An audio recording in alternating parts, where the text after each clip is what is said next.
이 틀에 따라서 이제 우리가 부동산 물권 변동을 공부를 하는데, 먼저 이제 186조를 본격적으로 공부하기 전에 우리가 좀 작업을 해야 될 게 있다는 거예요. 예를 들어서 지금 186조가 적용되냐, 187조가 적용되냐, 이 문제가 이제 중요한 거는 186조가 적용되면 형식주가 저택이 됐으니까 등기하지 물권이 일어나고, 187조가 적용되면 형식주가 저택이 안 됐으니까 등기 없이 물권 변동이 일어나요. 그래서 몇 조가 적용되냐 하는 것이 아주 중요한데, 대부분의 경우는 예를 들어서 이런 경우, 갑이 토지 소유자다, 을하고 매매를 했다, 소유권 이전을 합의를 했다. 이거는 덧말할 것이 186조가 적용되는 사안이니까 등기하지 물권 변동을 한다. 누구나 알아요. 이거는 명확하게 186조가 적용되는 사안이라고 말이에요. 또는 이 갑이 부로서 토지 소유자인데 사망을 했다. 그럼 피상속이 사망과 동시에 등기 없이 상속인에게 소유권 넘어간다. 이런 상속 경우는 187조가 적용된다. 특히 여기 187조에 보면은 이 상속이 또 법조문에 열거 되어 있어요. 상속, 판결, 경매, 공용징수, 기타 법률을 규정한 물권 변동은 등기를 요하지 않는다. 상속은 187조가 적용된다. 법조문에도 열거가 되어 있다고 말이야. 이거는 이제 187조가 적용된다. 등기 없이 물권 변동을 한다. 이렇게 명확한데, 사안에 따라서는 186조가 적용되는 건지 187조가 적용되는 건지 예매한 경우들이 있다고 말이야. 따라서 186조를 본격적으로 공부하기 전에 중개사 시험 수준에 맞춰서 사법고시 아니니까 기본적인 몇 가지 것만 짚고 넘어가자. 몇 조가 적용되는가 예매한 경우. 그 중에 이제 압도적으로 중요한 것이 첫 번째 건데, 원인행위에 실효한 물권의 복귀. 이거는 이제 워낙에 중요한 문제인데, 이걸 알아야지 계약법 해제도 이해가 되고, 판례 분석할 때 이 입장을 이해를 못하면은 중요 판례들을 분석할 때 원천적으로 이해가 불가능해요. 따라서 이제 이런 이야기인데, 토지에서 매매를 했다, 소유권 이전을 합의했다, 등기했다, 소유권 넘어갔다. 이때 이제 갑 쪽에서 을의 사기강발 이후로 매매를 취소했다 치자고 말이야. 그러면 매도원 쪽에서 취소 의사표시를 하면은 을에게 넘어간 등기를 말소 등기할 필요도 없이 소유권이 갑에게 복귀하는가? 만약 이렇게 가정하면 등기 없이 물권이라는 셈이니까 187조가 적용된다. 이걸 말할 것이고, 아니다. 취소 의사표를 하고 더 나아가서 을에게 넘어간 등기를 말소 등기까지 해야지 소유권이 갑에게 돌아온다. 이리 가정을 하면 등기해야지 물권이라니까 186조가 적용된다. 어디에 해당되냐, 이걸 지금 묻고자 하는 건데, 원인행위에 실효한 물권의 복귀는 이거는 이제 조금 전에 가르쳐준 유인성설을 취하느냐 무인성설을 취하느냐에 따라서 논리적 결론이 달라진다. 그래서 이거를 목성으로 잘 이해를 하는 거야. 판례법적인 유인성설에 가면은 결론이 이렇게 돼요. 이게 취소가 되면 그 영향이 물권에게 미치니까 가치 취소가 된다는 거야. 따라서 등기도 무효가 되고, 따라서 물권 변동이 안 일어난다. 이런 결과가 돼요. 이 말은 이게 취소가 되면 소유권이 바로 갑에게 돌아온다. 등기는 을이 그대로 보유하더라도 얘는 처음부터 무고리서로 들어가고, 따라서 유인성설에 하면 을에게 넘어간 등기를 굳이 말소 등기 안 하더라도 이게 다 무효니까 소유권이 바로 돌아온다. 187조가 적용한다. 아예 시험에 쏟아져 나오니까 이거 정리 반드시 하고. 애우지는 말하는 거야.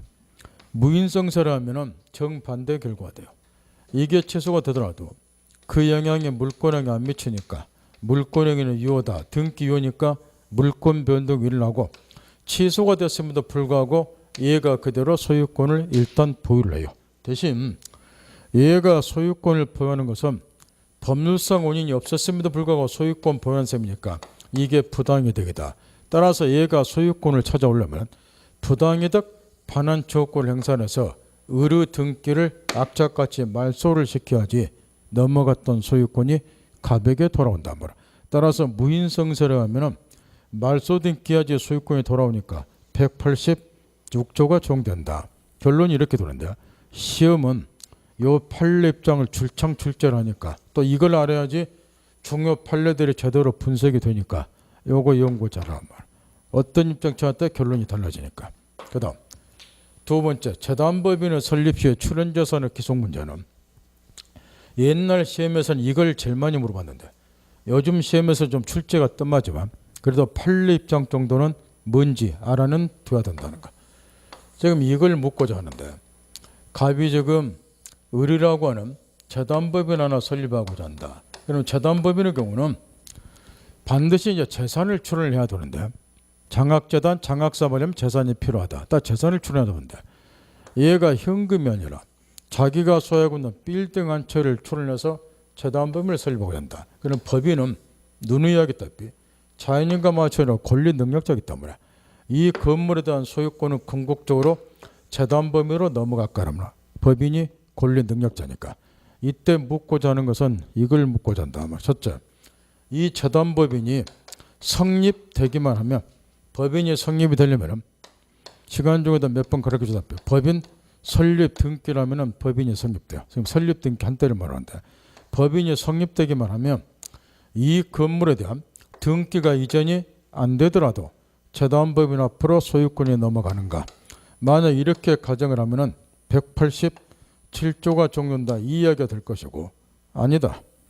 법인이 성립이 되고 더 나아가서 이 건물에 대해서 등기까지 이전이 돼야지 소유권이 재단법에 넘어간다. 그럼 186조가 된다. 어디에 등기냐 이야기인데 이 문제가 워낙에 중요하기 때문에 우리 법 48조에도 이 문제에 관해서 다음까지 규정을 놨어요. 생전 처분이냐 유언이냐 구별하는데 다 쓸데 없고 원리는 똑같으니까 살아생전에 재단법인 설립한다. 그럼 법에 이렇게 되어 있어요. 법인이 성립한 때 출연재산은 재단법인으로 기속이 된다. 이렇게 해서 다수 학자들은 법 48조 이렇게 규정이 됐으니까 법 48조에 정하는 시기에 물권변경이라는 걸 보자면 그럼 48조는 법인이 성립하기만 하면 소유권 넘어간다 이렇게 되었으니까 187조가 적용된다. 지금 이렇게 보잖아요. 물론 반대학자들은 186조로 보고 중요한 거는 이게 중요한 게 아니고 이런 건 시험에 안 나오고 판례 입장이 나온다. 판례는 이혼주를 채택을 하고 했다 이 이야기를 하는데 이 이야기는 지금 법률관계를 이혼적으로 지금 나누어서 지금 따지고 있다 그 이야기인데 먼저 당사자 사이 설립자하고 재단법인 사이에서는 법 48조가 정하는 시기에 다수일처럼 물권변동이라는 걸 보자면 48조에 법인이 성립하기만 하면 물권변동이라는 걸로 돼 있으니까 48조에 정하는 시기에 물권변동을 한다. 따라서 결론 187조에 따라서 등기 없이 물권변동을 한다 이야기인데 문제는 이 갑이 등기를 그대로 가지고 있다 보니까 마음이 바뀔 수도 있다는 거. 해서 출원하기로 약속했던 건물을 제3자 병에게 매각을 해서 얘한테 등기 넘겨줬다. 이리 되면은 재단 법인은 이 부동산에 대한 등기까지 이전받지 못하는 한 자기에게 소유권이 있다는 것을 제3자에게는 대항할 수가 없다 그 말. 따라서 판례하면은 이런 사례가 나오면 이렇게 고르라고 말. 얘가 소유권 취득한다 이렇게. 따라서 이제 법률관계가 대내적 대외적으로 이혼화가 된다는 건데 지네 둘 사이 있어서는 법인이 성립되기만 하면 이 건물에 대한 등기 없이도 소유자가 되니까 등기 없이도 법인은 자기가 소유자라는 것을 설립자 갑에게는 주장할 수 있다는 거렇게. 따라서 187조가 당사자산 적용이 되렇게. 그 대신 제3자에게 소유권을 주장하려면 건물에 대한 등기까지 이전을 받아놓은 거야. 등기 없이는 제3자에 대해서는 자기가 소유자를 주장을 못하니까. 따라 제3자에 대한 관계에 있어서는 186조가 적용된다. 이런 이야기야. 얘한테 소유권 주장하면 건물에 대한 등기까지 이전받아야 된다. 이런 이야기니까 대내적으로는 187조, 대외적으로는 186조가 적용되는 것으로 보자. 그래서 이혼주의를 채택하고 있다. 이런 이야기니까 시험 나오면 이 판례나 나오니까 점검 따가고 그 다음에 소멸시효, 취득시효가 문제다. 취득시효는 뒤에서 직업등 나오니까 열애시키고, 소멸시효 문제와 관련해서 지금 우리 민법에 보면은 물권이 총 8종류가 규정이 되었다 말이야. 그것이 그 8종류 물권 모두가 일정 기간 권리행사안에 따라서 소멸시효로 소멸되는 게 아니고 용익물권에 한해서만 이런저런 이유 때문에 소유권을 비롯한 나머지는 아무리 오랫동안 권리행사하지 않더라도 시효로 소멸한대요. 대신 이제 그것도 저번관에서 다 가르쳐줬고, 대신 이제 용익물권에 한해서 일정 기간 권리행사하면 시효로 소멸이 되는데, 여기 좀 시효 기간을 두 가지는 꼭 머릿속에 담고 시험장 가는데 신신당부했고, 권리 종류마다 시효 기간이 다르는데 채권하고 일반적인 채권은 시효 기간이 10년이다. 이거는 꼭 알아야 되고, 채권 이후 기타 재산권, 지금 우리가 공부하는 물건은 기타 재산권이니까 이거는 시효 기간이 20년인데 우리가 지금 묻고자 하는 것은 이걸 묻고자 한다고 말이에요. 지금 갑이 토지 소유자이고 이걸 빌려서 우리 재산권을 가지고 있다. 물론 재산권 취득하려면 재산권 설정 계약체라고 얘 앞으로 재산권 설정 등기가 됐을 것이고, 그러니까 토지 사용권이 얘한테 있기 때문에 얘가 재산권을 행사, 토지를 사용해야 되는데 권리를 행사할 수 있음에도 불구하고 20년 동안, 시효기간 20년이니까 20년 동안 재산권 행사를 전혀 안 했다. 토지를 방치하고. 그럼 20년이 경과함과 동시에 재산권이라고 하는 영유물권이 소멸. 이게 지금 소멸시효건데 권리자가 권리를 행사할 수 있음에도 불구하고 일정 기간 권리 행사하면 기간 경과 동시에 권리를 소멸시킨 제도가 소멸시효니까. 그러면 우리가 묻고자 하는 것은 이걸 묻고자 한다 말이야. 첫째, 시효가 완성되기만 하면 20년이 지나기만 하면 의료 재산권 등기를 말소 등기하지 아니하더라도 재산권이 소멸하는가? 그러면 시효 완성과 동시에 등기 없이 물권 밀어니까 187조다. 또는 아니다. 시효가 완성이 되고 더 나아가서 의료 재산권 등기를 말소 등기하지 재산권이 소멸이 된다. 그러면 등기와 물권 밀어니까 186조다. 어디에 담겼냐 이걸 묻고자 하는데 이거는 다수설하고 판례가 다행스럽게 동일한 입장이에요. 절대적 소멸설에 따라서 우위 입장인데 시효만 완성이 되면 절대적으로 재산권이 소멸이 된다. 그래서 말소 등기 필요 없다. 그래서 명칭이 이제 절대적 소멸설인데 상식으로 생각을 하면 된다는 거야. 지금 이 사안의 경우는 얘가 재산권을 지금 20년 넘게 행사를 안 했어요. 토지가 방치되었다 그 이야기야. 그럼 빨리 이자 재산권을 소멸을 시켜야지 토지가 원래 소유자 갑에게 반환이 되고 얘라도 토지를 사용할 거라 그 말이야. 지금 상태가 이런 상태라는 거야. 그런데 밑에 입장처럼 시효는 이미 20년에서 완성이 됐는데 의료 재산권 등기를 말소 등기까지 해야지 재산권이 소멸이 된다고 가정을 하면 말소 등기하기 전까지는 재산권이 존속하는 셈이야. 그 재산권이 존속하면 토지를 얘가 반환을 못 받는다고 말이야. 재산권이 소멸이 돼야지 토지가 반환이 될 거니까. 이게 논리적 모순이 되는 거라고. 생각 좀만 하면 상식적인 이야기들이야. 따라서 말소 등기하고 상관이 없이 하루라도 빨리 재산권 소멸시키고 토지를 얘한테 반환토록 해야 되니까 시효가 완성되기만 하면 자동 소멸 187조 주의할 거. 지금 문제는 이제 얘는 지금 이 부분에 대해 엉망으로 지금 책을 써놨는데 소유권 이외의 기타 물권 이렇게 하면 마치 소유권을 제외한 나머지 7개 물권이 전부 시효로 소멸되는 것처럼 얘는 써놨단 말이야. 그러면 큰일 난다는 거야. 책에 그렇게 되어 있죠. 책에 그렇게 되어 있지 않냐고 말이야. 따라서 반드시 고치라고 말이야. 뭐에 한해서? 영역물권에 한해서. 얘처럼 그렇게 써놓으면은 시험 떨린다고 말이야. 소유권을 그냥 그 밖의 물권은 이렇게 해놨지 않냐고 말이야. 그럼 그 밖의 물건이 7개나 있다고. 그게 다 시효로 소멸되는 거 아니라고. 소멸되는 것 자체를 물어보기 때문에 영역물권으로 반드시 고쳐놓으라고 말이야. 그 다음 여기서 또 한 가지 문제가 있다는 거야. 이 중에서 이제 영역물권은 이런 이야기를 직업대로 가르쳐줬어. 나무값 부동산을 빌려 쓰는 물건이기 때문에 영역물권은 상상을 초월할 정도로 존속기간이 중요하다고. 언제까지 빌려 쓰는가. 이게 존속기간이 중요한데 영역물권의 특성상 이게 재산권하고 지역권은 최장기에 제한이 없다라는 거야. 우리가 공부를 다 해봤기 때문에 지상권 지역권은. 그러니 항상 논란이 되는 것이 최장기에 제한이 없다 보니까 영구 무한의 존속기한을 약정할 수 있는가, 이게 논란이 되는데, 학설 판례, 지상권 지역권은 판례도 마찬가지고 영구 무한의 존속기한을 약정해도 상관이 없다. 이게 판례라고 2월달 말에 가르쳐 줬다고 말이야. 근데 문제는 전세권이라는 거예요.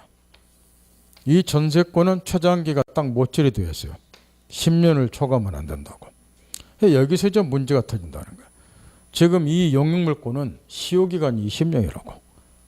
지상권자 등 20년 동안 권리행사 안 해야지 시효로 소멸이 돼요.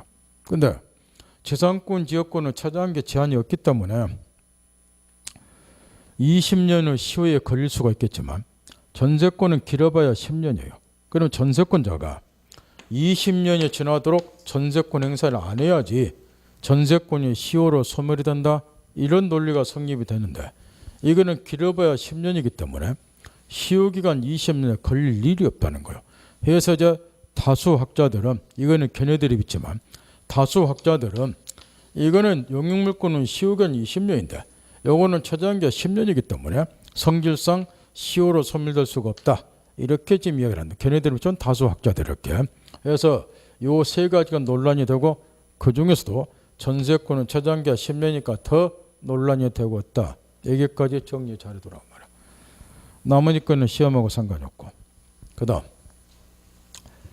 186조는 이 등기해야지 물권 변동이 나요. 그래서 얘는 이제 그 다음에 또 이거를 지금 설명을 해놨는데, 요즘에 이제 저번 주도 지역에도 미등기 부동산의 매수인의 법적 지위가 시험에서 가장 많이 출제가 된다는 거야. 미등기 부동산의 매수인의 법적 지위가 지금 이 건물이 지금 미등기 건물이다. 매매를 했다. 그래서 매수대금은 다 완납을 고 건물도 인도받아서 매수인이 점유를 하고 있는데, 현행민법은 형식주를 채택하다 보니까 아무리 줄 것 주고 받을 것 받다 하더라도 등기가 지금 이전이 안 되면은 얘는 소유권 처리를 못 한다는 거야. 그런데 이게 지금 매수대금 등을 다 완납을 했기 때문에 얘가 사실상 처분권은 가지고 있다는 거예요. 법률상 소유자는 아니고. 그러다 보니까 이런 미등기 부동산의 매수인을 어떻게 취급할 것인가, 요게 유달리 시험에서 쏟아져 나오고 있다는 거예요. 먼저 이제 결론부터 이야기를 하면, 형식주를 취하고 있는 현행 민법에서는 저번 주에도 판례 가르쳐 줬다시피 얘는 소유권 취득 못하고, 그렇다고 해서 소유권에 준하는 관습법상의 물권도 인정할 수가 없다. 이걸 항상 전제를 딱 하고, 여기 또 이 판례가 써졌지만 형식주를 혜택할 순간 소유권 취득 못하고, 그렇다고 해서 소유권에 준하는 관습법상 물권도 인정이 안 된다고. 대신 이 건물을 얘가 인도는 받아서 점유는 하고 있을 거니까 소유권은 취득 못하겠지만 점유권이라고 하는 물권은 당연히 얘가 갖는다는 거. 따라서 사활의 문제 풀 때 이런 거를 하도 물어본다고 그렇게 줬는데, 지금 얘가 점유한 이 건물을 제3자 병이 침탈 뺏어갔다고 이렇게.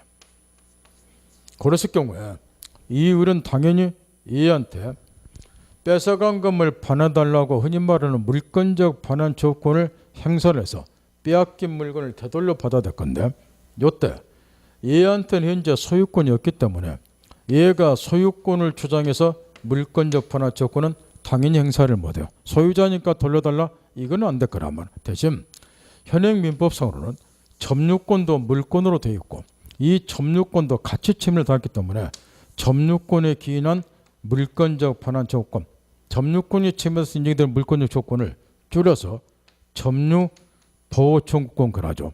이것도 침해에 당해서 세 종류 물권 조건이 똑같이 인정이 되고, 그래서 점유권에 기인한 물권적 반환 조건 행사에서 되돌려 받는 방법은 있고, 그 다음에 또 하나는 이런 게 하도 많이 나오기 때문에 얘는 소유권을 직접 줘서 반환 청구를 방금 뭐 한다고 그랬어요. 대신 소유권은 여전히 갑에게 있다는 거예요.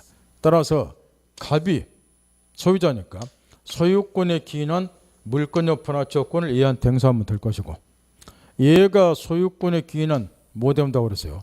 물권적 반환청구를 행사를 안 하게 되면 매수인은 A한테 소유권 이전 등기 청구권을 가지고 있는 자기 때문에 이 권리를 보존하기 위해서 매도인이 제3자로서 갖는 소유권에 기인한 물권적 반환청구권을 매수인이 매도인을 대위해서 행사하는 방법도 있고 소유권 관련해서는 그러나 이제 이게 그렇지 않으면 점유권을 주장해서 바로 반환받는 방법도 있고 이런 거를 하도 많이 물어보기 때문에 못 외워요.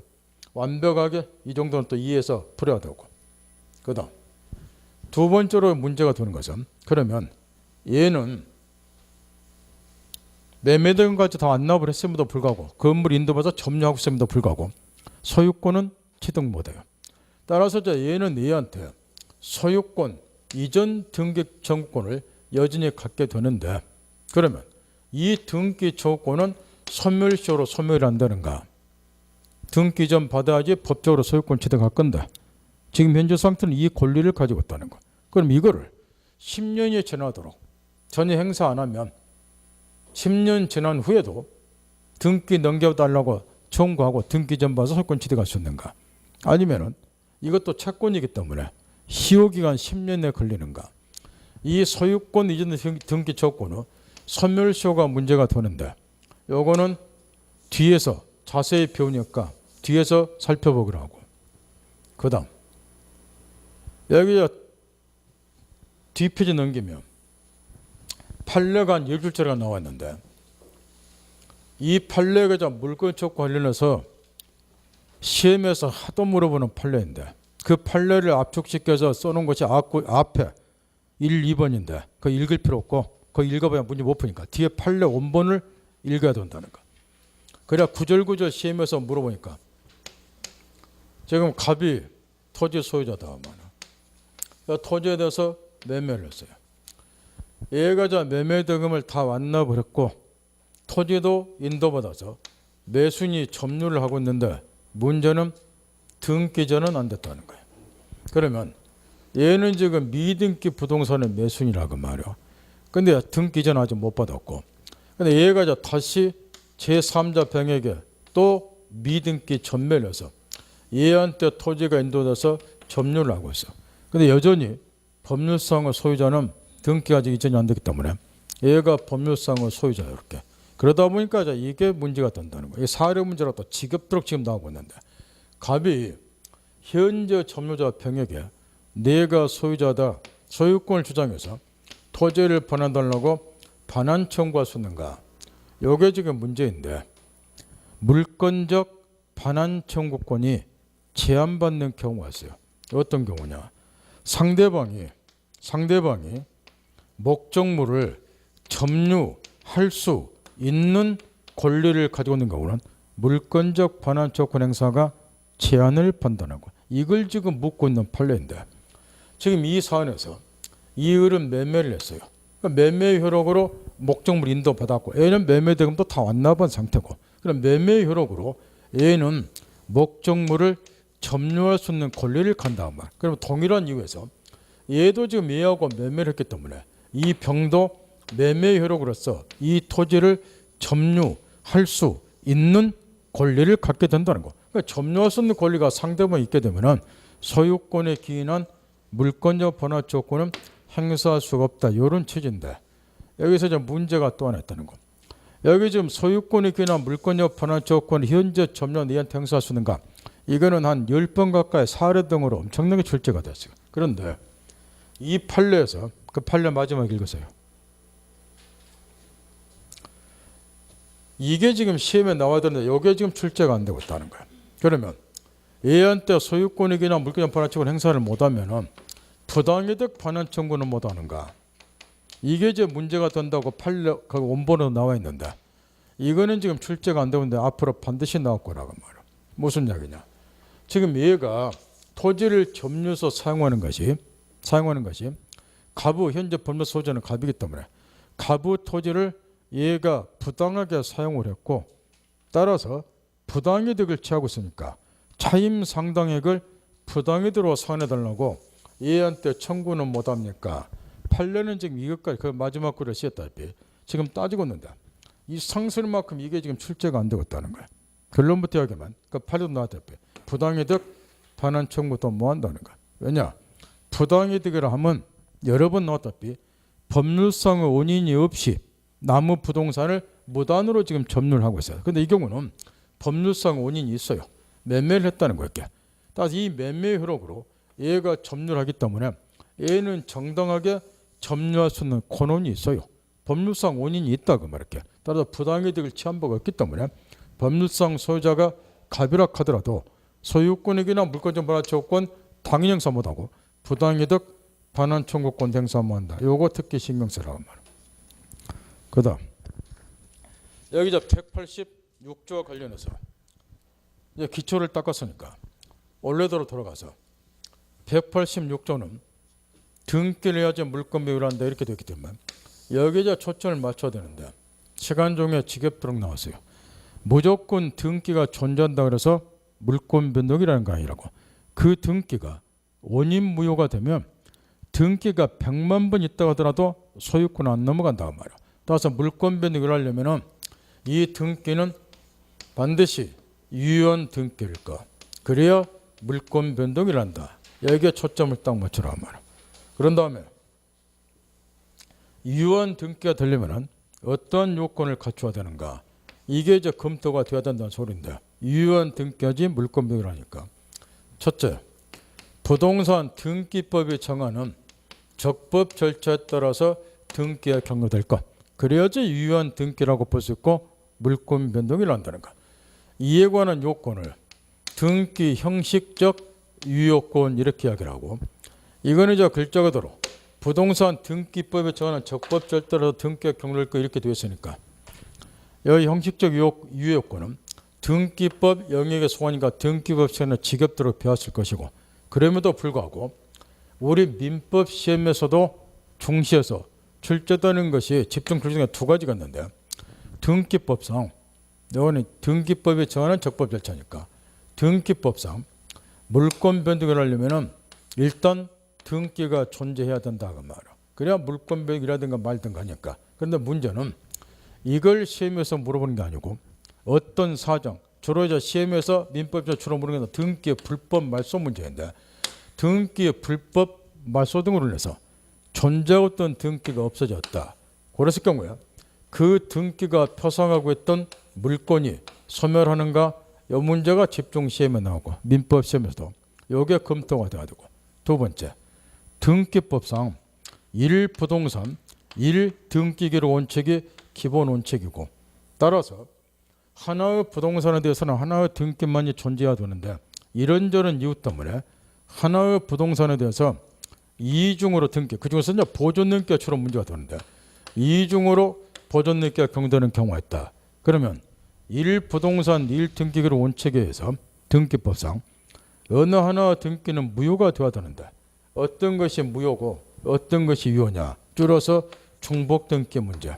이 두 가지가 시험에서 주로 출제가 되고 민법 시험에서는 이게 논의가 되니까 원래 등기법에서 이건 전부 다 배우는데 민법에서도 출제되는 이 두 가지가 두 가지 것 정리하라 그 이야기야. 그 다음에 두 번째로는 물권행위에 부합하는 등기가 경로될 것.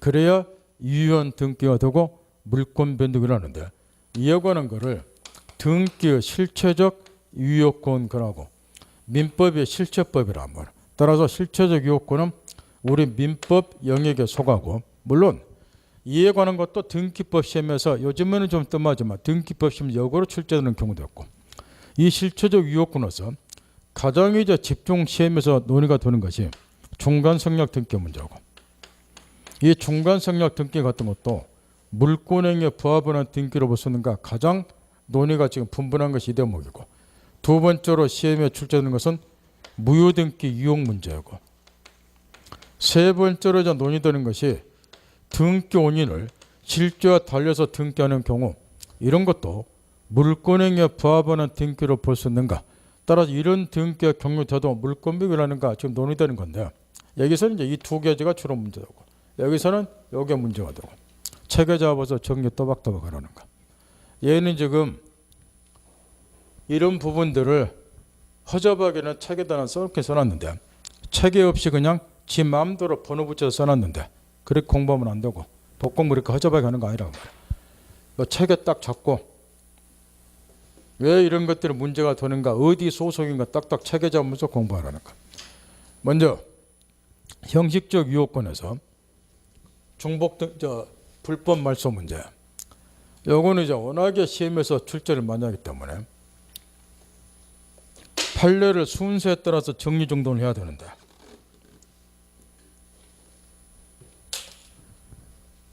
얘가 또 이 부분을 또 허접하게 써놨으니까 집중해서 잘 들어는 거예요. 지금 여기에 등기 불법 말소 문제.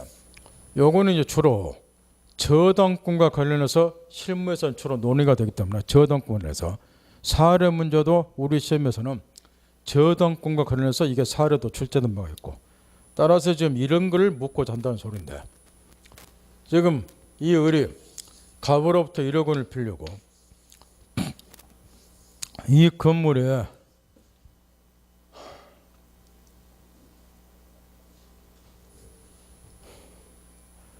저당권이 설정이 됐어요. 물론 이 앞으로 저당권 설정이 돼 있고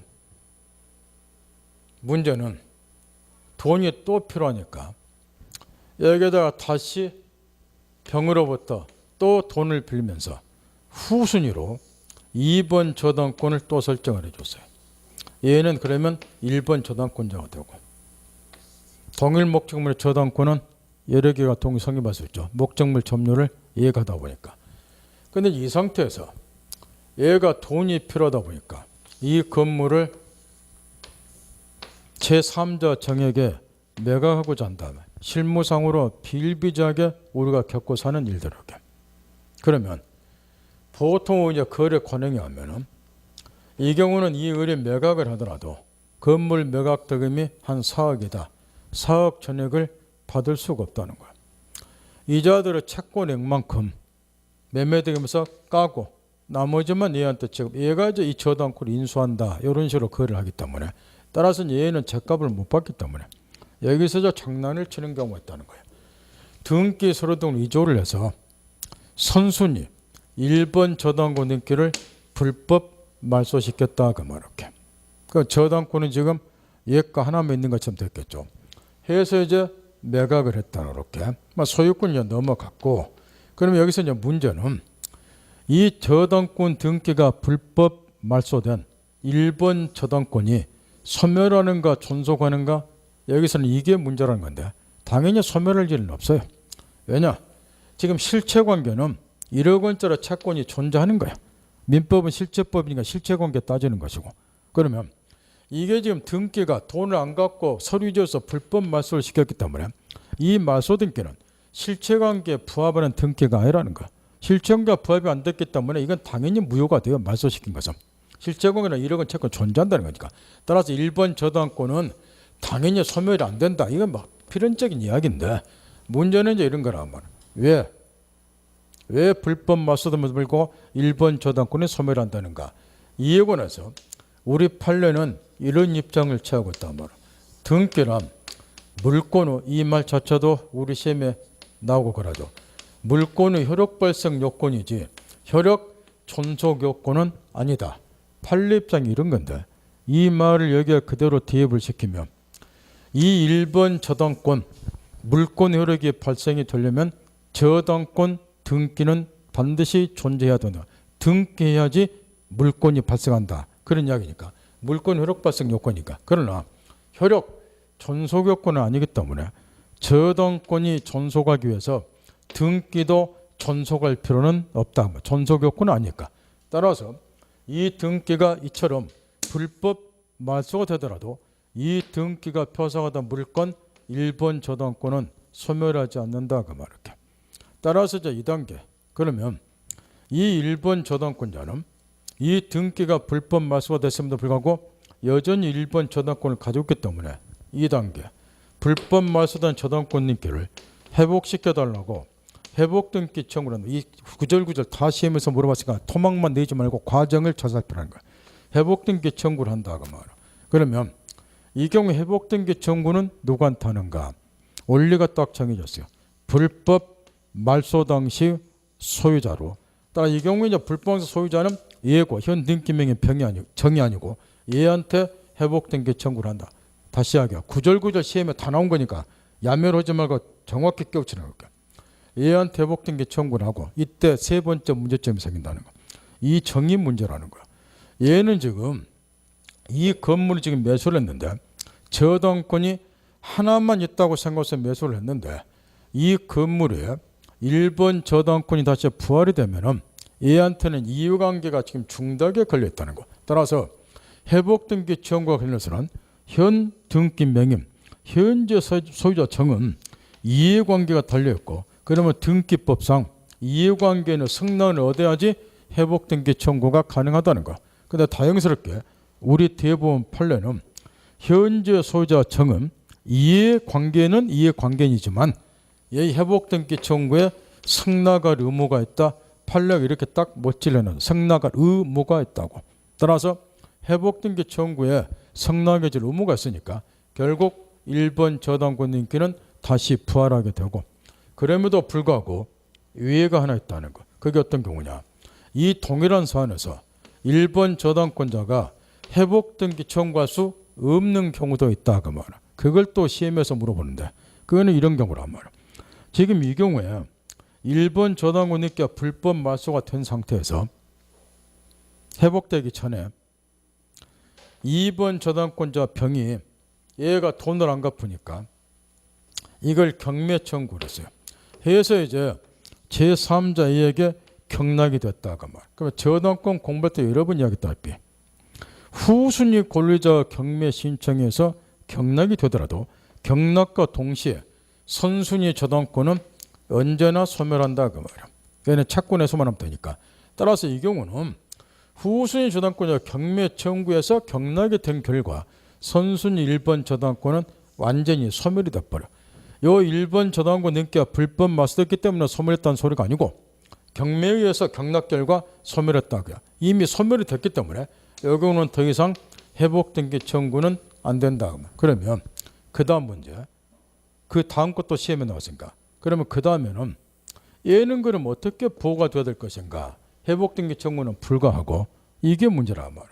지금 이게 경매가 들었기 때문에 그 다음에는 경락대금을 이제 배당을 할 건데 요 1번 저당권 등기가 부활하기 전에 회복되기 전에 배당이 이루어지니까 원래대로 정상적으로 배당이 이루어지면 갑이 1번 저당권에서 선 배당 받고 나머지가 있으면 얘가 배당을 받아야 되지만 1번 저당권 등기 회복되기 전에 배당이 이루어지다 보니까 2번 후순위 저당권자가 선 배당을 받았을 거라고 말이야. 이런 경우는 선순위 1번 저당권자는 1번 저당권 등기를 회복시켜달라고 회복등기 청구는 못하겠지만 후순위 권리자에게 당신은 내가 배당받을 몫을 법률상 오인 없이 배당받았으니까 부당하게 이득 취하고 했다. 후순위 권리자를 상대로 해서 배당받은 금액을 자기에게 반환해달라고 부당이득 반환 청구를 하면 된다. 여기까지 구절구절 사례로 물어보니까 완벽하게 정리하라고 말이야. 그 다음 두 번째 문제. 여기 중복등기 문제. 물론 이 문제는 등기법 시간에 집중 다 배웠으라는 데 보는데 여기 좀 이중 보존등기 문제는 지금 1부동산 1등기기를 원칙에 해서 하나의 부동산에 대해서는 하나의 등기만이 행해져야 되는데 이런저런 이유 때문에 이중으로 보존등기, 주로 보존등기가 문제가 되기 때문에 중복등기가 되는 경우가 있다. 어떤 등기가 유효고 어떤 등기가 무효냐. 먼저 이런 중복등기 문제와 관련해서는 우리 등기법에 이런저런 이유 때문에 옛날에 저런 경우가 간혹 있었다고 말이요. 그래서 이제 토지 같은 경우는 이 중복등기를 어떻게 처리할 것인가 등기법에 명문의 규정을 두고 있어요. 등기관이 중복등기라는 걸 발견하게 되면은 등기관이 하나의 등기를 폐쇄하도록 되어 있다고 말할게. 그러면 판례가 이제 나오지만 판례가 필요 없는 거 아니냐 이런 의문이 있다는 거야. 등기관이 중복등기를 발견하면 폐쇄하도록 되어 있으니까 하나의 등기를. 그런데 여기 등기법에 중요한 조문이 하나 있단 말이야. 이렇게 등기관이 폐쇄를 하더라도 하나의 등기를 이게 실체관계는 전혀 영향을 못 미친다 이렇게 못절이 되어서 등기법에 바꿔 말하면 폐쇄된 등기 기록 후 소유자가 왜 내가 실제 소유자인데 내 등기를 폐쇄를 시키느냐, 이걸 다시 부활시켜달라, 이렇게 이의제기가 가능하다는 거. 실제하고 영향을 못 미치니까. 그러니 어차피 어떤 등기가 유효고 어떤 등기가 무효냐, 이거는 따질 필요가 있다는 거예요. 더 나아가서 건물의 경우는 중복등기에 관해서 등기법 일체 규정이 안 돼 있어요. 그러니까 또 어떤 등기가 유효냐 무효냐 판례 등을 통해서 따져볼 필요가 있고, 그러면 우리 판례는 이제 어떤 식으로 중복등기 문제를 처리하고자 하는가. 먼저 등기부를 딱 펼친 다음에 제일 앞에가 표제부가 나온다. 표제부 등기를 일단 1단계로 검토를 하라는 거. 부동산을 표시하나 등기는 부분을 검토를 해서 어느 하나의 등기가 부동산의 실제와 희영격에 처한하는 등기가 있다.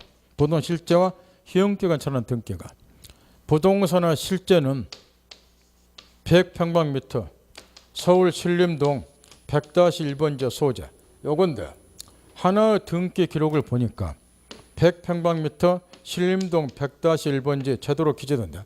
하나의 등기는 120평방미터 신림동 100-1번지 이렇게 되어 있더란 말이야. 그럼 부동산의 실제와 희영격에 처한 등기는 표제부에서 걸려져 버려. 이게 무효가 된다 하면 실제에 부합하는 등기만이 유효로 보자, 이런 입장이고, 따라서 이제 이 표제부 등기를 검토를 해서 양 등기가 모두 실제에 부합이 된다. 그러면 비로소 이제 각구로 넘어가라 그 말이야. 그러니까 각구로 넘어가서 등기 명인이 동일이냐 아니냐 이런 거를 검토해서 다음같이 처리하라, 이런 이야기인데, 먼저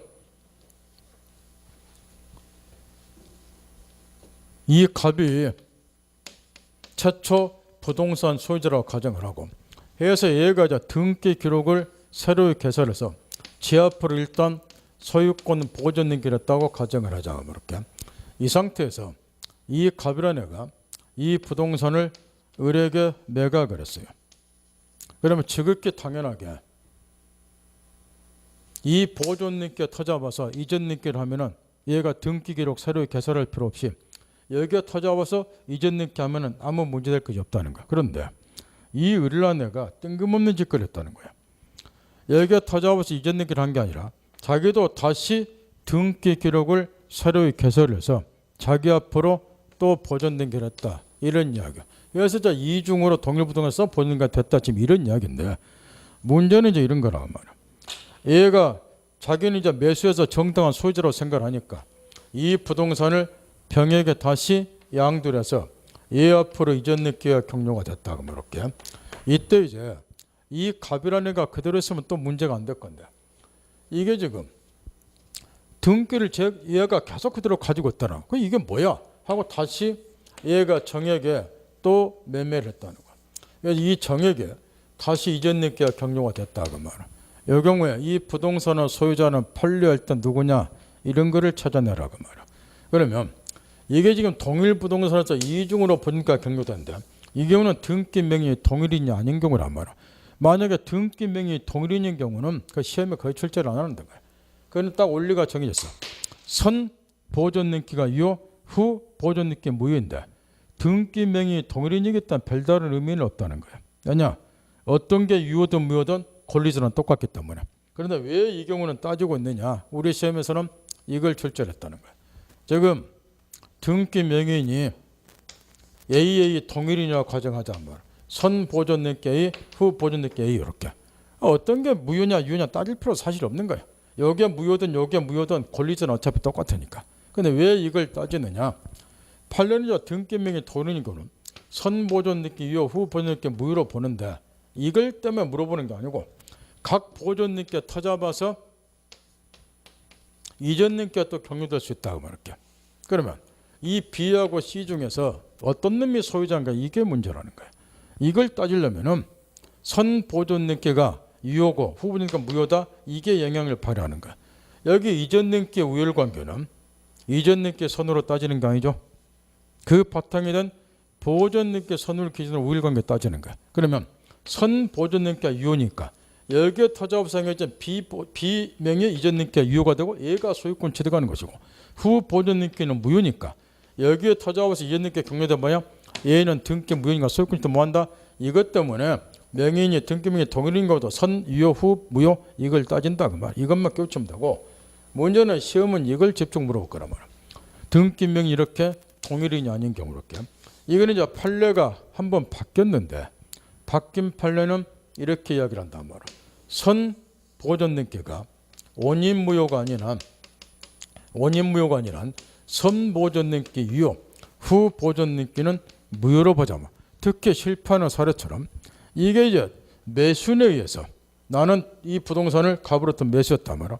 이 매수에 의해서 후 보존 등기가 경고했다 하더라도 나중에 행위했던 그 한 가지 이유로 후 보존 등기는 무효라 그 말이야. 선 보니까 원인무효가 아니라 이걸 유효로 보니까 여기서 원인무효다 그 말은 이 갑이라는 애가 이 부동산에서 보존 등기를 할 당시에는 진정한 권리자였다. 그러면 원인무효가 아니라 그 말이야. 이걸 의미하는 거야. 원인무효가 아니나 그 말은 진정한 권리자였다. 그래서 이 앞으로 등기도 했다. 이거는 원인무효가 아니라는 거야. 그래서 이제 이런 경우는 선 보존 등기가 유효, 후 보존 등기를 물어보자. 요거는 이제 진정한 매수인에서 후 보존 등기가 경고했다 하더라도 더 중요한 것은 실체관계에 부합하는 여부를 따질 필요도 없이 후 보존 등기는 무효로 보자. 여기 이제 바뀐 판례인데 그러면 이 사안의 경우는 판례할 때 누가 소유자가 되는가? 지금 이게 먼저 매매가 이루어졌고 여기에 나중에 매매가 이루어졌어요. 그럼 이전 등기는 예가가 먼저 행해졌고 정명 이전 등기가 나중에 있을 거란 말이야. 그러면 이 이전 등기 우열관계를 어떻게 판단하면 되는가? 시험은 이런 걸 물어보는데 이전 등기의 선으로 우열관계를 따지는 게 아니고 이전 등기 선으로 이전 등기 우열관계를 따지면은 얘가 소유권 취득이야 저렇게 그렇게 하는 게 아니고 그 바탕이 된 보존 등기 선우를 기준으로 이전 등기 우열관계를 따지죠. 따라서 이 말 알아듣죠? 따라서 이 보존 등기가 먼저 행해졌기 때문에 이게 유효. 그럼 이 이전 등기가 나중에 했다 하더라도 이 보존 등기 선우를 가지고 이전 등기 우열관계를 따지니까 판례하면은 얘가 소유권을 취득하고 얘는 소유권 취득 뭐한다? 결론이 이렇게 돼요. 이게 그 90년도 그 바뀐 판례 입장이란 말이야. 근데 여기서 끝내면 안 되고 우리가 지금 이중매매를 총칙에서 공부를 했다는 거. 지금 이게 이중매매하고 결부가 됐다는 거. 왜냐? 얘는 지금 얘하고 먼저 매매를 했어요. 근데 보존 등기를 그대로 가지고 있다 보니까 이게 이전 등기 이렇게 했으면 얘가 다시 매매할 생각을 안 했을 건데 얘가 등기로 새로 개설해서 다시 보존 등기 하다 보니까 이게 웬 떡이냐고 또 매매했다. 그러니까 이게 이중매매가 된다는 거야. 이중매매가. 그러니까 총칙에서 배운 것처럼 이중매매는 원칙적으로 유효해요. 그러니까 등기 받은 얘가 그대로 소유권을 취득하는 거라 말이야. 다만 이 경우도 예외는 있어요. 총칙에서 배운 걸 접목시키란 말이야. 지금 여기에 제2매순인데 얘가 제1매순이고 여기에 제2매순이고 이 제2매순이 이 매도인의 배임행위에 만약에 적극 가담한 사실이 있으면 요 이중매매는 반사질서도 무효가 돼요. 그러면 얘는 소유권 취득 못하고 얘가 소유권을 취득하게 된다는 거예요. 이런 예외적인 경우는 있지만 지금 판례는 우리가 물권법이니까 또 등기법에서 이게 논의가 되니까 누구 등기가 유효냐 이것만 지금 나와 있지만 이게 지금 이렇게 되면 이중매매에 걸린다 말이야. 그래서 103조까지 결부시켜서 일목요연하게 이해를 반드시 해야 될 거. 등기명이 이렇게 동일인이 아닌 경우가 주로 시험에 출제가 돼요. 등기명이 동일인 경우는 요걸 시험에서 뭐 딱 한 번 나왔어 우리 시험. 요걸 물어보는 거. 선등기, 후등기 무효를 왜 따지느냐? 각 보존등기 터잡아서 B, C 앞으로 이등기 됐을 때 누가 소유권 취득하는가? 요걸 우리 시험에 출제를 했단 말이야. 당연히 이게 유효니까 여기에 터잡생이 전 B가 소유권 취득하고 이 후등기에 터잡아서 이전 등기 받은 얘는 소유권 취득 뭐한다? 요것만 이해하면 되고 요걸 연구를 잘 놓으란 말이야. 그 다음 거기 이제 마지막에 부동산 등기부 정하는 절차에 따를 거 했는데 시험에서 지겹도록 등기부나 민법에서 나오는 소리가 이런 소리들이에요. 절차상으로는 등기에 분명히 하자가 있다 그 말이야. 그럼에도 불구하고 그 등기가 실체관계에 부합하기만 하면 항상 실체법인 민법이 우위에 있고 등기는 절차로서 시다버리니까 항상 그걸 따진다는 거. 실체관계에 부합하기만 하면 그 등기는 이유로 보자 이야기인데 항상 물어보는 것이 지금 이런 것들이라고 말이에요. 지금 이 건물에 대해서 두 사람이 매매를 했다. 해서 매매대금을 완납을 하고 건물도 인도를 받았는데 아직 등기 전은 못 받았어요.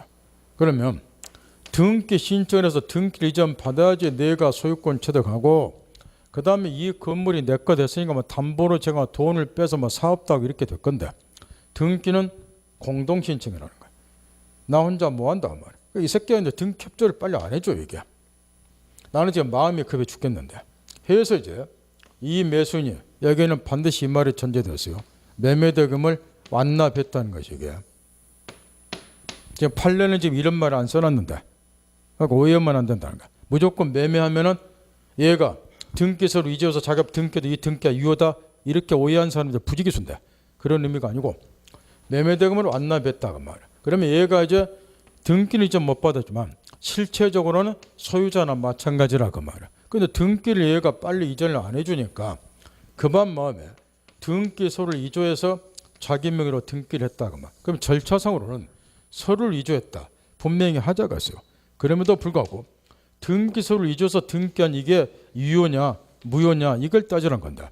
이 등기가 유효이면은 얘는 소유권 취득하고 무효이면은 소유권 취득 못한다 이야기인데 여기 절차상으로는 서류 이조해서 등기했기 때문에 하자가 분명히 있어요.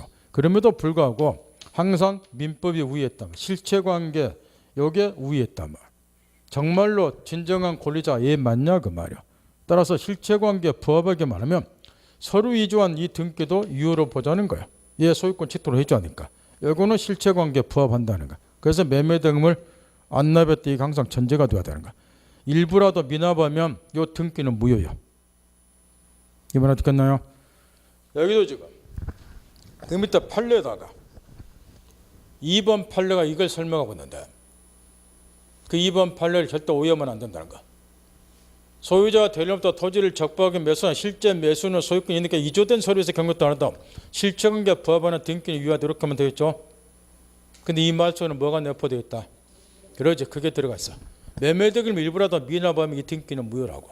절대로 오해하면 안 돼. 무조건 등기소를 이조해서 그 등기가 다 유효다 이런 논리 아니라고. 그건 어떻게 끝나요? 실체관계에 부합한다는 것은 실제로 얘가 뭐라는 거야.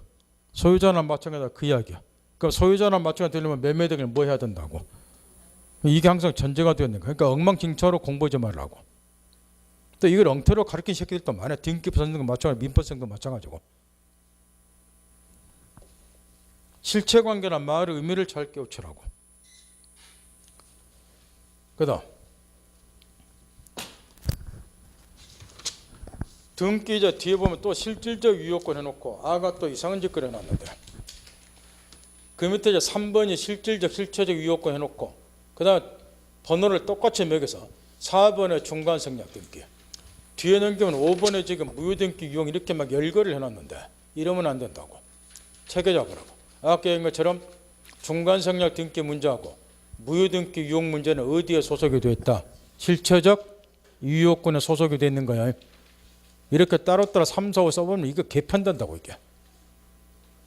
따라서 실체적 유효권 속에 여기 나오는 것처럼 중간생략 등기 문제, 무효등기 유용 문제, 등기권을 실제 다 등기하는 경우 이런 등기도 물권행위에 부합하는 등기로 볼 수 있는가 실체적 유효권에서 집중 논의되는 것 이것들이고 그 중에서 이제 압도적으로 시험에 실제되는 게 중간생략 등기라고 말이야. 얘처럼 이게 열거되어 있는 거 아니고 이게. 법 공부는 체계가 아주 중요하다고. 번호 하나 붙이는 거를 신중하게 붙여야 돼. 이런 거 하나하나를. 그러니까 법을 제대로 모르는 아들 지 맘대로 똥 싸대기 막 3, 4, 5, 1, 2, 3, 4, 5, 6, 7 막 이렇게 열겨놓은 거라고. 이게 함부로 쓰는 거 아니야 법 공부는. 그 개판이다 본다 말이야. 먼저 실체적 유효권 첫 번째 핵심 중간생략 등기. 이거는 이제 실체적 유효권이에요. 물권행위에 부합하는 등기 해당이 된다. 물권행위에 부합하는 등기하지 유효한 등기되고 물권 유효를 한다. 이게 실체적 유효권인데 이 이야기는 첫 번째로 논의되는 것이 이제 중간생략 등기 문제인데 이런 중간생략 등기도 물권행위에 부합하는 등기라고 볼 수 있냐 이걸 따지라는 거야. 지금 중간생략 등기는 글자 그대로 중간자 등기를 생략한다 이런 의미이기 때문에 지금 이걸 우리가 묻고자 하는데 이 토지에 대해서 가불 병 여기로 전전 양도가 됐어요. 그러면 지극히 당연하게 둘이 매매했고 둘이 소유권이라는 합의했으니까 이 물권행위에 부합하는 등기가 경료되려면 두 사람 사이에서 이 합의 물권행위 있었으니까 이에 부합하는 등기가 경료되려면 등기도 지극히 당연하게 갑으로부터 을에게로 등기 이전이 돼야 되겠게. 그럼 이게 물권행위에 부합하니까 이어 물권병이라고 얘가 소유권 취득한다. 이 일련의 과정을 계속 이렇게 반복을 해야 된다. 그렇게 이게 이제 물권행위에 부합하는 등기니까 물권행위의 당사자가 이 둘이니까 등기도 이렇게 넘어가야 된다. 그 이야기야. 근데 중간생략 등기는 글자 그대로 이 중간자 등기를 생략을 하고 최초 양도인 갑으로부터 최후 양수 병역으로 등기를 건너뛰는 것을 글자 그대로 중간생략 등기 그래. 중간자 등기를 생략했다. 왜 이렇게 하느냐? 한눈에 봐도 알다시피 주로 투기 탈세 목적으로 따라서 이제 총칙에서도 가르쳐 줬다시피 총칙에서 중간생략 나왔죠. 이 중간생략 등기는 주로 투기 탈세 목적으로 행해지기 때문에 우리 부동산 등기 특별조치법에서는 중간생략 등기를 엄격히 금지시키고 그럼에도 하게 되면은 3년 이하 징역 1억 원 이하 벌금 형사 처벌한다. 이런 벌칙 규정까지 두고 있어요. 그런데도 실제로 중간생략 등기가 많이 행해지더라는 거예요. 이렇게. 그래서 저 중간생략과 논의가 되는데 이게 물권행위에 부합하는 등기냐 이걸 따지는 거야. 한눈에 봐도 중간생략 등기는 물권행위에 부합하는 등기가 아니라는 거. 왜냐? 등기는 지금 이렇게 건너뛰었어요.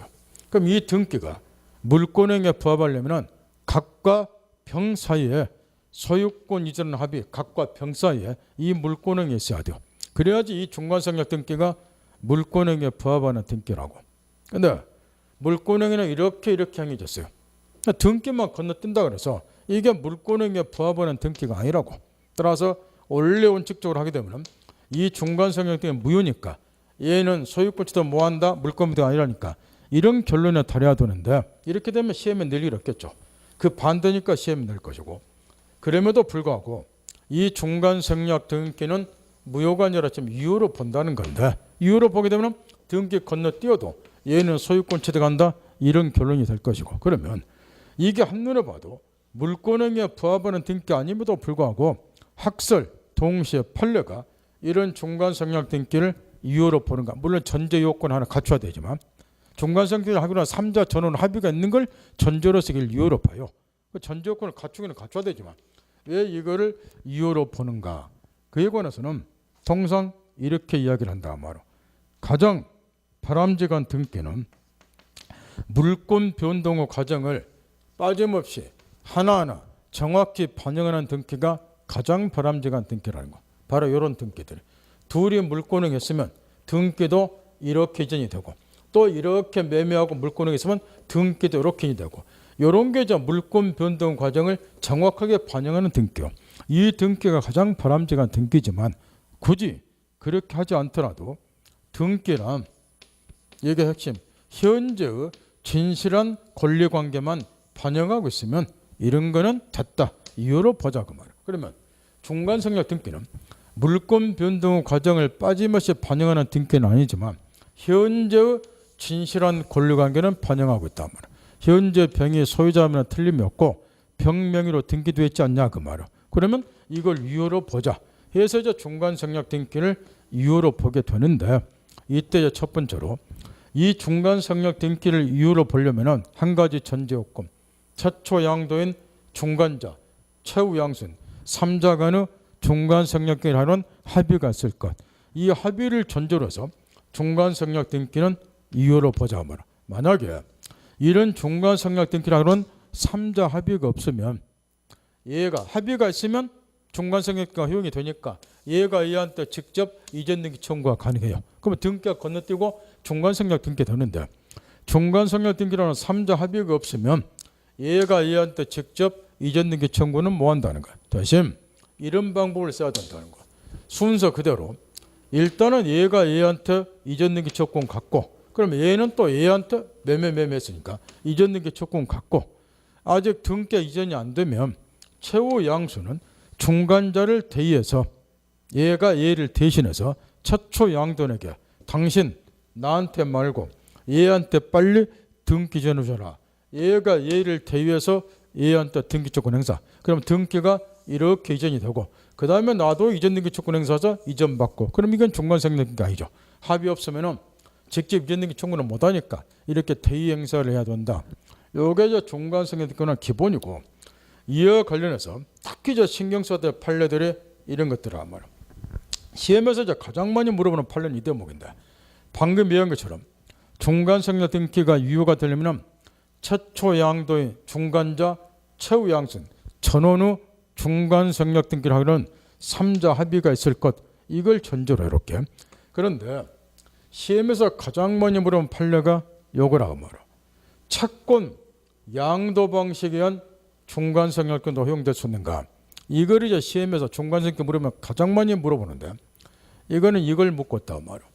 지금 갑을병으로 전전 양도가 됐을 때 이 중간자율은 갑에게 소유권 이전 등기 청구권을 갖는데, 요거는 두말할 것 없이 채권이라는 거야. 그럼 채권은 양도할 수 있어요. 따라서 을이 갑에서 갖는 소유권 있는 그 청구권, 이 채권을 병에게 양도를 하고, 채권을 양도할 때는 그 양도 사실을 채무자가 알아야 되기 때문에 양도 사실을 채무자에게 통지해 주면 돼요. 채무자에게 통지를 해주면 채권 양도 사실 가지고 채무자 등에게 대항할 수 있다. 내가 당신한테 가지고 있는 이 등기증 채권을 양도했다. 통지해주면 양도했다는 사실 가지고 얘한테 주장할 수 있고, 그러면 이제 이 등기 조건, 얘가한테 가는 등기 조건을 양도 받았으니까 요거를 얘가 얘한테 직접 행사하라고 말할게. 을이 갑에서 가는 등기 청구권 채권을 양도했고, 그걸 얘한테 통지해 줬으니까 그걸 직접 행사하라. 그럼 등기 건너뛴다. 이게 이제 채권 양도 방식의 중간성역 등기인데, 이런 것도 허용이 되는가? 이건 안 된다는 거. 안 되는 이유를 또 시험에서 따로 물어보는데, 그 이유가 뭐냐? 이게 분명히 채권이고, 채권 양도할 때는 양도 사실을 채무자에게 통지해주고, 이거는 우리 민법상 정확히 맞아요. 그러나 채권도 채권 나름이라는 거야. 여기 이제 부동산 거래로부터 발생이 되는 부동산 매수인 갖는 소유권 이전등기 청구권은 그 이행 과정에 있어서 당사자 상호 간의 신뢰관계가 엄청 중시가 되는 채권이란 말이야. 부동산 거래는 서로 믿음이 있어야 거래를 한다는 거. 따라서 이 매수인이 갖는 소유권 이전등기 청구권은 분명히 채권은 채권인데, 요거는 이행 과정에서 당사자 상호의 신뢰관계가 수반되는 채권인 거. 이런 채권을 양도할 때는 단순히 채무자에게 통지해서는 안 되고, 이게 핵심 포인트. 채무자의 통지만 해서 하면 안 되고, 채무자의 동의 또는 승낙이 있어야 된다 그 말이야.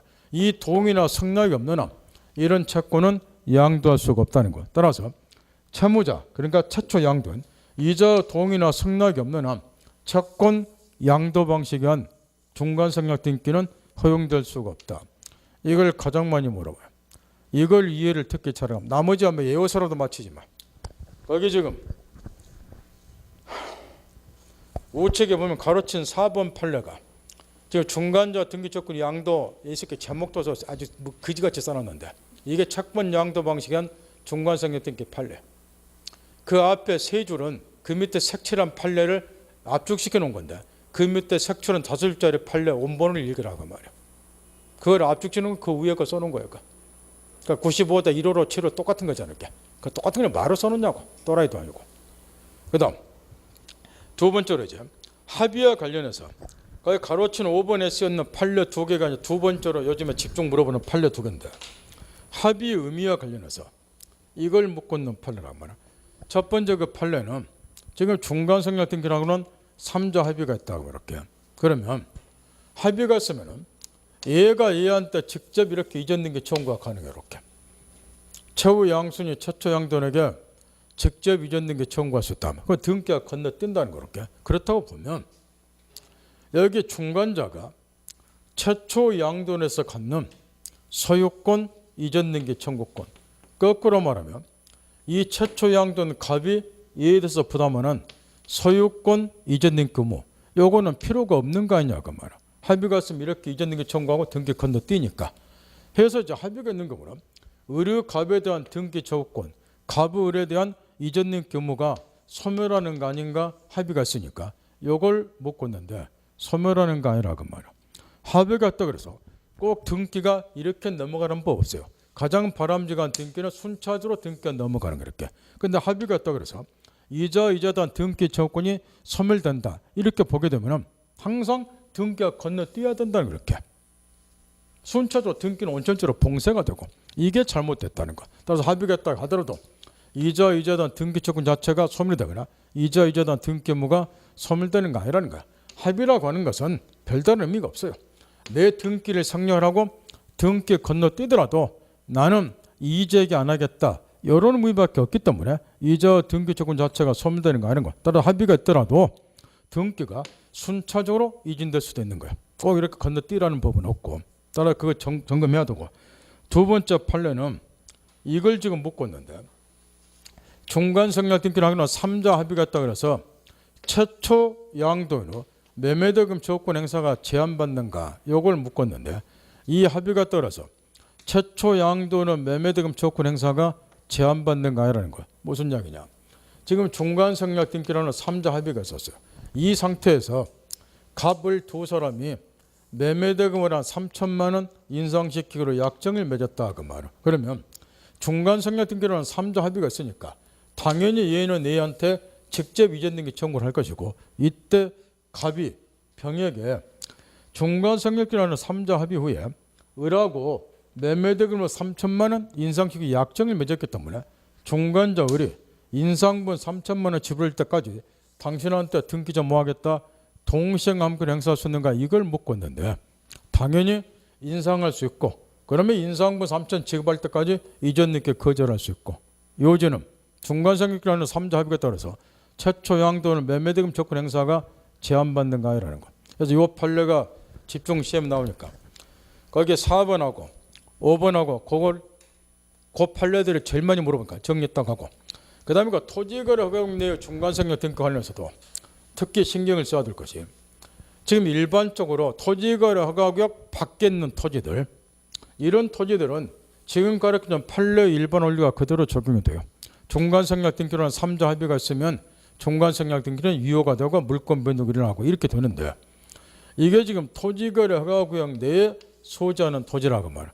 그래서 토지거래 허가구역 내에 소지하는 토지가 토지거래 허가구역 내에서 이렇게 전전 양도가 됐다. 그럼 이런 경우에 중간성략 등기라는 3자 합의가 있으면 이 경우에 등기 중간성략 등기도 유효가 되고 얘는 소유권 취득하는가 그 이야기인데 토지거래 허가구역에 정해진 중간성략 등기는 3자 합의가 있다 하더라도 요거는 외적으로 무효라고 말이야. 다 등기 건너뛰어도 얘는 소유권 취득 뭐 하는 거야 결론적으로. 왜 그러느냐. 원래 지금 이 중간성략 등기를 유효로 본다는 것은 기본적으로 이게 전제가 되어 있다는 거예요. 이 두 사람 사이 매매 이거는 항상 요 채권행위 매매 채권행위 이거는 유효라는 걸 전제로 해서 등기 편의상 등기만 중간자 생략을 건너뛰자 지금 이런 의미라고 말. 그랬을 때 이 등기를 유효로 보는 거야. 근데 토지거래 허가구역 정해진 토지 매매는 시장군수구청 허가를 받기 전까지는 이 계약이 유동적이긴 하지만은 어디까지나 무효라고 말할게. 그럼 이 계약이 무효인데 이 중간성략 등기를 유효로 볼 수는 없지 않냐? 이론상으로 이거는 잘못됐다는 거고. 이게 유효란 걸 전제로 해서 등기가 유효다 이런 논리니까. 계약 자체가 무효인데 상식이잖아. 소유권 넘어갈 수 없잖아요. 안 그래요? 그걸 이야기하고 있단 말이야. 그래서 이제 이거는 허가 안 받으면 무효이기 때문에 이걸 전제로 해서 이 중간성략 등기를 유효로 볼 수는 없다. 원인행위가 좀 무효인데 이거 어떻게 유효가 되냐 그 이야기야. 특히 이제 이 경우에 중간성략 등기라는 3자 합의가 있다 그래서 그러면 등기는 분명히 건너뛸 수는 있어요. 이렇게. 근데 합의가 있다 그래서 갑과 병 최초 양도나 최후 양수인이 매매계약의 당사자가 된다는 것도 아니라 그 말이야. 따라서 얘네들이 혹시라도 편법을 써서 합의 있다 그래서 갑과 병을 매매계약의 당사자로 하고 여기에 관할가짜 허가를 받고 등기하더라도 이것도 역시 마찬가지로 원인무효가 되는 거예요. 왜 그러느냐 그러면 이 경우에 합의가 따라서 최초 양도와 최후 양순이 직접 매매계약 당사자가 된다는 소리도 아니고 그 다음 관할관청 허가도 허가 매 거래 행위마다마다 허가 받도록 되어 있죠. 따라서 여기도 허가 받기 여기도 허가 받아야 되는 거야.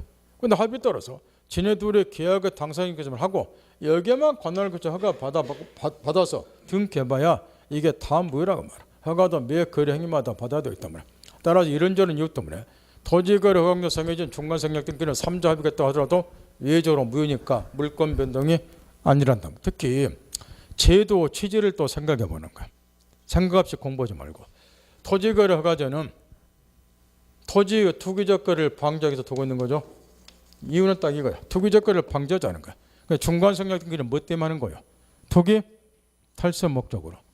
근데 토지의 투기적 거래를 방지하기 위해서 토지거래 허가제를 두고 있는데 토지거래 허가로 정해진 중간생략 등기마저 이유로 보면 이 제도 취지가 무색해지는 거야. 중간생략은 투기 탈세 목적으로 행해지기 때문에 그게 논리적 모순이 되지 않냐 하면 제도 취지를 생각해 보더라도 그런 걸 생각하면서 공부하는 거야.